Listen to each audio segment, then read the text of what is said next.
जय श्री कृष्णा। जय जाहिर वीर गोगा जी महाराज की जय। मंगसर मास के शुक्ल पक्ष की नौमियों 21 दिसंबर गुरुवार को रखी जाएगी। जय गोगा जी महाराज की जय। अब हम जाहिर वीर गोगा जी की व्रत कथा सुनेंगे सब मिलके। एक समय की बात है, श्री योगेश्वर गोरखनाथ जी अपने शिष्यों को उपदेश दे रहे थे। तब उनके परम शिष्य ओगरनाथ ने प्रश्न किया, हे नाथ, आप साक्षात शिव भक्ति स्वरूप है, आप ही भक्तों के उद्धार हेतु अवतार धारण करते हैं। हे परम गुरु, कलयुग के प्रभाव से जिस समय मनुष्य की बुद्धि मलिन होकर पापों में लिप्त हो जाएगी, उस समय मनुष्य घोर पापों को करने लगेगा, जिसके कारण भूमंडल पे अशांति छा जाएगी। उसमें धरती पर इन घोर पापों के प्रभाव से विभिन्न रोग फैल जाएंगे, संसार में भूखमरी बढ़ जाएगी। हे योगेश्वर, ऐसे घोर कलयुग में दान पुण्य तीर्थ यात्रा का पुण्य भी घट जाएगा। तब कौन सा शुभ कार्य होगा जिसके करने से मनुष्य जाति का उद्धार हो सकेगा। ऐसा सुनकर गोरखनाथ जी बोले, हे परम शिष्य, तुमने बड़ा ही उत्तम प्रश्न किया है, क्योंकि कलयुग के बढ़ जाने पर मनुष्य की कोई भी सेवा धर्म कर्म शांति प्रदान कर सकेगी। मनुष्य विश्व में लिप्त हो जाएगा, योगी ज्ञानी बहुत कम रह जाएंगे। ऐसे समय मेरी अंश अवतार जाहिर वीर गोगा के व्रत पूजन से ही मनुष्य का कल्याण हो सकेगा।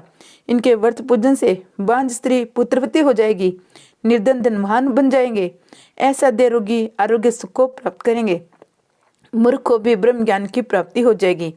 अर्थात इनके व्रत पूजन से मनुष्य की निश्चित ही समस्त मनोकामनाएं सिद्ध होगी। इनका उपासक संसार में समस्त सुखों को भोगकर अंत में शिवलोक को पहुंचकर परम आनंद में लीन हो जाएगा। हे शिष्य, केवल तुम्हारे प्रश्न करने पर या उपस्थित संतों एवं भक्तों को विश्व कल्याण हेतु अब मैं जाहिर वीर गोगा के व्रत कथा सुनाता हूँ। आप सभी ध्यानपूर्वक सुनो। बोलिए जाहिर वीर गोगा जी की जय। जाहिर वीर व्रत विधि। गोरखनाथ जी बोले, हे भक्तजनों, पिछले अध्याय में आपने श्री जाहिर वीर गोगा के व्रत पूजन से होने वाले लाभ को सुना। अब मैं कथा प्रारंभ करने से पहले श्री जाहिर वीर गोगा जी के व्रत पूजन की विधि का वर्णन सुनाता हूँ, क्योंकि बिना विधि के कोई भी यज्ञ पूर्ण नहीं होता है।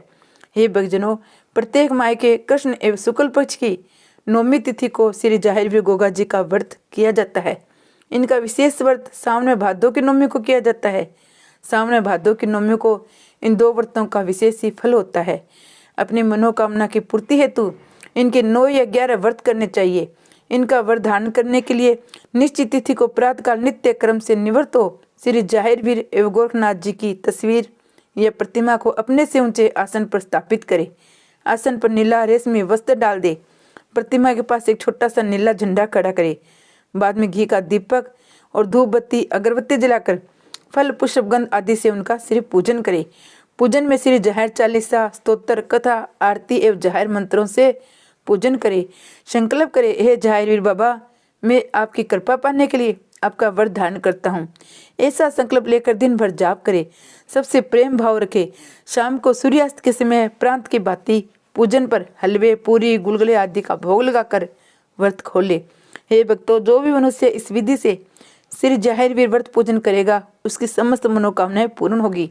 अब तुम अपना ध्यान एकाग्र करके ये कथा सुनो। प्रेम से बोलो जाहिर वीर गोगा जी की जय। गोरखनाथ जी बोले, हे भक्तों, अब मैं सर्वप्रथम तुम्हें जाहिर वीर के कलयुग में प्रकट होने की कथा सुनाता हूँ। एक दिन की बात है, श्री जाहिर वीर गोगा जी ने अपनी योग माया से नागों के नाग ताक्षी नाग को बुलाया। समय भी नाग रूप धारण कर रात्रि में गंगाराम को स्वप्न में जाकर नाग रूप में दर्शन दिए। ये देखकर गंगाराम घबरा गया। तब जाहिर वीर ने अपना वास्तविक स्वरूप गंगाराम को दिखाते हुए कहा, हे भगत, तुम डरो मत, मैं जाहिर वीर हूँ। तुमसे जो कुछ मैं कहता हूँ उसे ध्यान से सुनो। हे भक्त, देवानगर के क्षेत्र में जहाँ मैंने समाधि ली है, मेरा व्रत धारण कर तुम वहाँ मेरी माड़ी बनवाओ, वहाँ मेरा मेला भरवाना शुरू करो, विश्व में मेरा प्रचार करो। जो भी मेरी मेढ़ी पर आकर नीला निशान झंडा चढ़ाएगा, जो मेरी नेजा व छड़ी बनाकर उसकी पूजा करेगा, घर घर में मेरी जोत जलाएगा, वह मेरा प्रसिद्ध भक्त कहा जाएगा। जिस किसी के यहाँ संतान न हो, वह मेरी जात स्वीकार करे। इच्छा पूर्ण होने पर मेरी जात दे, उसकी अन्य इच्छा भी पूर्ण हो जाएगी। प्रत्येक नवमी को मेरा व्रत धारण कर जो मेरा पूजन करेगा, उसके कुल का नाम उजागर हो जाएगा। हे भक्त, ऐसा कोई फल नहीं है जो मेरी भक्ति से प्राप्त न हो। ऐसा कहकर श्री जाहिर वीर गोगा जी ताकि नाग सहित अदृश्य हो गए। हे भक्तों, रात बीतते ही गंगाराम ने जाहिर वीर का प्रचार करना शुरू किया। श्री जाहिरवीर की मेढ़ी का निर्माण कराकर नवमी के दिन व्रत धारण कर श्री जाहिरवीर बाबा की पूजा की, जिसके प्रताप से उसके कुल का नाम उजागर हो गया। धीरे धीरे तब से भगतगण पवित्र श्री जाहिर मेढ़ी पर पहुंचकर उनकी पूजा अर्चना कर अपनी मुरादें पूरी करने लगे। हे भक्तों, आज भी जो सच्चे मन से बागड़ यात्रा जाहिरवीर व्रत पूजन सेवा करता है, उसे मनवांछित फल की प्राप्ति होती है। हे भक्तों, जो भी जाहिरवीर की भक्ति स्वीकार कर इस कथा का प्रचार करेगा, उसे चारों फल की प्राप्ति होगी। अब मैं तुम्हें उन भक्तों की कथा सुनाता हूँ जिन्होंने श्री जाहिरवीर बाबा का व्रत पूजन कर अपनी मनोकामनाएं पूर्ण करी। हे नाथ जी बोले, हे संतो, अब तुम्हें एक दुखी पति पत्नी की कथा सुनाता हूँ जिन्होंने श्री जाहिरवीर व्रत कथा पूजन कर अपनी मनोकामनाएं सिद्ध की। दयालपुर गांव में एक सुखी राम नाम का भगत रहता था। दुर्भाग्य से उसके यहाँ कोई संतान नहीं थी, जिसके कारण सुखी राम और उसकी पत्नी हरदेवी बड़े दुखी रहते थे। एक दिन की बात है, सुखी राम की पत्नी हरदेवी अपने सखियों के साथ जंगल में लकड़ी लेने चली गई। जंगल में जाकर उसकी सखियां आपस में बातें करते हुए कहने लगी, जिस दिन इस बांझन के सुबह दर्शन हो जाते हैं, उस दिन भोजन तक प्राप्त नहीं होता है। ये बात हरदेवी ने सुन ली, मगर अपनी सखियों को कुछ नहीं कहा। मने मन रोते हुए लकड़ी लेकर अपने घर चली आई। शाम के समय जब उसका पति मजदूरी करके घर आया तो देवी ने वह बात अपने पति को सुनाई। सुखीराम ये सुनकर बहुत दुखी हुआ और भगवान से प्रार्थना की, हे भगवान, हमारे यहाँ तू एक संतान देकर हमारे सिर से पुत्रहीन होने का कलंक दूर कर दे। ये कहकर दोनों सो गए। सुबह ही भगवान की प्रेरणा से जाहिरवीर बाबा जोगी का बेस बनाकर हाथ में डमरू लेकर जाहिर गाथा गाते हुए भिक्षा मांगने के बहाने उनके घर आए। सुखीराम की पत्नी से बोले, बेटी, तुम्हारे पास सब कुछ है, पर पुत्र न होने के कारण तुम दुखी हो। मैं तुम्हें एक उपाय बताता हूँ, जिसके करने से अवश्य तुम्हारी यहाँ संतान उत्पन्न होगी। जोगीराज बोले, बेटी, तो सावन और भादों की नवमियों के दिन श्री जाहिर बाबा का व्रत रख। विधि पूर्वक किसी जोगी को बुलाकर व्रत का उद्यापन कर। उसके करने से निश्चित ही तुम्हारे यहाँ संतान उत्पन्न होगी। ये कहकर जोगी के रूप में जाहिरवीर बाबा चले गए। ये बात जब हरदेवी ने अपने पति को बताई तो उसे सुनकर बहुत खुशी हुई। खुद भी व्रत रखने का निर्णय लिया। समय आने पर दोनों पति पत्नी ने मिलकर व्रत धारण किया। विधि पूर्वक गोगा जी का पूजन कराया। उनके प्रताप से 1 वर्ष बाद उनके यहाँ एक सुंदर बालक ने जन्म लिया। हे भक्तों, जो भी जाहिरवीर बाबा का व्रत धारण कर इस कथा को सुने सुनाएगा, उसकी समस्त मनोकामनाएं पूर्ण होगी। बोलो जाहिरवीर बाबा की जय। जाहिरवीर बाबा ने निर्धन बुढ़िया की कथा। एक बार की बात है, एक यात्रु जा देने के लिए भागड़ जा रहा था। अन्य भगतगण भी उसके साथ चल रहे थे। आगे चलकर वे रात्रि में विश्राम करने के लिए एक शहर में ठहर गए। रात भर वहां जाहिरवीर की गाथा का गुणगान करते रहे। सुबह जब दिन निकला तो एक बूढ़ी औरत आई और बोली, हे भक्तों, ये आप किसकी पूजा कर रहे हो? आप किस देवता के धाम पर जा रहे हो? इसके व्रत पूजन से क्या लाभ होता है? तब यात्रु के साथ का जोगी बोला, हे माता जी, ये हम जाहिरवीर गोगा बागड़ वाले की पूजा कर रहे हैं। उन्हीं के प्रताप से इस यात्रु बालक का जन्म हुआ है। अब ये उनके जात देने हेतु हम उनके बागड़ धाम जा रहे हैं। हे माता जी, जाहिरवीर के पूजन व्रत इनके धाम की यात्रा करने से मनुष्य के सारे पाप छूट जाते हैं, समस्त मनोकामनाएं सिद्ध हो जाती है। हे भक्तों, बुढ़िया का लड़का गरीबी के कारण कर्जबंद हो गया था। इसके कारण वह परेशानी हो अपने माँ और बहू को छोड़कर बिना बताई कहीं चला गया था। बुढ़िया ने घर आकर ये बात अपने बहू को बताई, यदि हम दोनों जाहिरवीर बाबा का व्रत रखे तो मेरा लड़का घर वापस आ सकता है। बहू ने यह बात संग्रह स्वीकार करी। अपने सास के साथ 11 व्रत रखने का संकल्प लिया।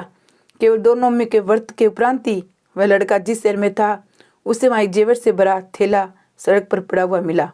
अगले दिन वह लड़का उस जेवर सहित वापस घर आ गया, जिसे देखकर सास बहू बहुत ही खुश हुई। घर आते ही उसने वह जेवर बेचकर अपना सब कर चुकाया, निजी व्यवसाय शुरू कर दिया। जब लड़के को माँ और बहू ने बताया ये सब जाहिरवीर पूजा के प्रताप से हमारा उद्धार हुआ है, तो उसने भी जाहिर बाबा के व्रत रखे। बुढ़िया और उसकी पुत्र वधू ने एक ही दिन अपने व्रतों का उद्यापन किया। उस दिन जोगियों एवं कन्याओं को दान दिया। जाहिर बाबा के नाम का भंडारा किया। हे भक्तों, सच्चे मन से जाहिर बाबा का व्रत धारण कर जो भी इस कथा का पाठ करेगा वह शीघ्र सुखी हो जाएगा। बोलो जाहिर बाबा की जय। जाहिर बाबा प्रकोप भी करते हैं। जाहिर बाबा की प्रकोप कथा सुनते हैं। अब मैं तुम्हें बाबा जाहिरवीर के रुष्ट हो जाने पर उनके प्रकोप की कथा सुनाती हूँ। सीतापुर गांव में एक परिवार में पहले से ही जाहिर बाबा की पूजा होती थी। प्रत्येक भादों की नवमियों को थप्पे दिए जाते थे। कुछ समय के बाद उस घर में एक नई बहू आई। वह बहुत ही नास्तिक थी, किसी भी व्रत पूजा में विश्वास नहीं रखती थी। इसलिए जब भादों की नौमी आई तो उसने न तो जाहिर बाबा का व्रत किया, न थापे दिए। कहा ये सब ढोंग है, इन पूजा व्रतों से कुछ नहीं होता है। ये कहने के बाद जब बहू रात को सोई तो उसे सपने में सांप ही सांप दिखाई दिए। सुबह दिन निकलते ही जब आंख खुली तो देखा एक सर्प घर के दरवाजे पे खड़ा है। जब उसका ध्यान पीछे गया तो वहाँ भी सर्प खड़ा है। इस प्रकार से वह चारों तरफ सर्प ही सर्प निकल आई। बहू घबराकर चीखें मारने लगी। उसकी इस आवाज़ सुनकर परिवार के लोग इकट्ठा हो गए। ये सब कुछ देखकर उसकी सास समझ गई जाहिर वीर के थापे नहीं दिए, इसलिए यहाँ सर्प निकल कर आए हैं। सास हाथ जोड़कर बोली, हे जाहिर वीर बाबा, मेरी बहू की गलती को माफ़ कर दो। आज ये तेरे थापे देंगी, आज से रोज़ तेरी पूजा करेगी। बहू ने भी हाथ जोड़कर सिर झुकाकर जाहिर बाबा से माफ़ी मांगी। बाबा मुझे माफ़ करो, मैं सदा तेरी पूजा करूँगी। इतना कहते धीरे धीरे सभी सर्प गायब होने लगे। तब उनमें से जाहिर रूपी सर्प ने अपने वास्तविक रूप से प्रकट हो गया और कहा, हे देवी, तूने मेरी न तो पूजा स्वीकार की और न मेरा अपमान किया, जिसके कारण ऐसा हुआ। लेकिन मैं तुम्हें माफ़ करता हूँ, मगर मेरी ये बातें ध्यान से सुनो। जो भी मेरी पूजा, थप्पे, निशान, छड़ी, नेजा आदि स्वीकार करेगा उसकी मनोकामनाएं सिद्ध होगी।